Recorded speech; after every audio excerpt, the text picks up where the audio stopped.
We're in the Ararira catchment, which is a sub-catchment of Te Waihoa Lake Ellesmere.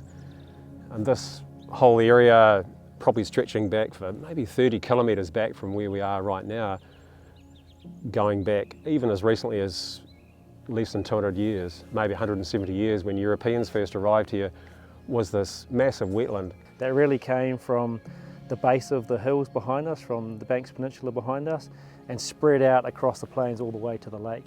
And so that was what used to be there, a huge flax raupo wetland.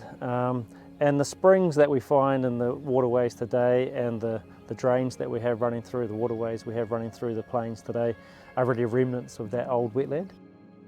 The catchment by and large is sort of managed for its drainage purposes. And so all these fantastic little waterways are all managed using mechanical diggers now. So we've replaced the shovels and we're using mechanical diggers. And so what we're trying to do with living water is actually recognise that these waterways have value beyond just draining the water out to the lake and eventually out to sea. That's part of the whole cultural health assessment too, is to reconnect with our traditional understanding of this place, but also put a contemporary lens on it and understand what it's like today. And really, I suppose the most important thing is then turning that into what can it be in the future, or what do we want it to be in the future. And a place like Tarere Koutuku, Yas Lagoon, is a really important place to think about that, as well as here at the Lincoln Wetland.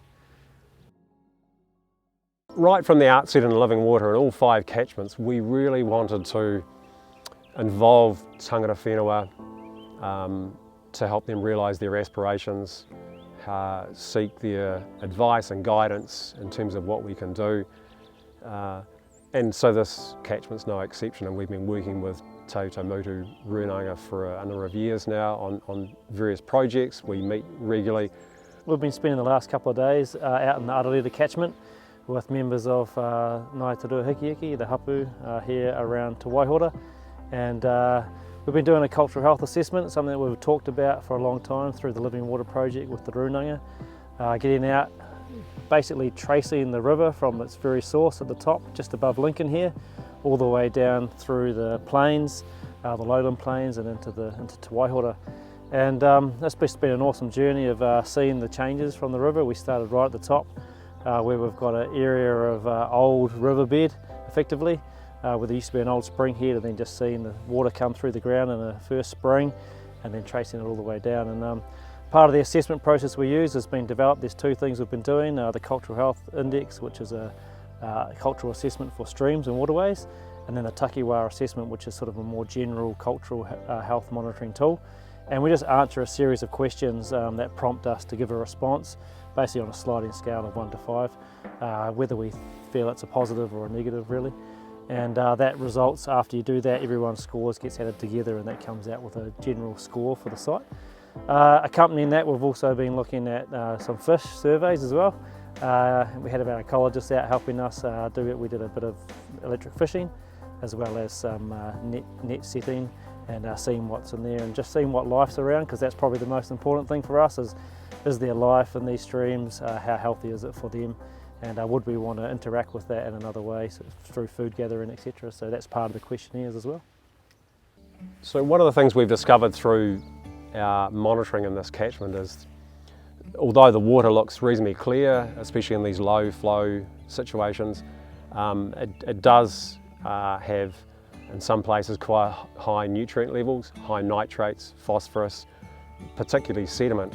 And the sediment is a real problem for the health of the waterways. It literally sort of chokes the gravels that provide habitat for some of our invertebrates and fish.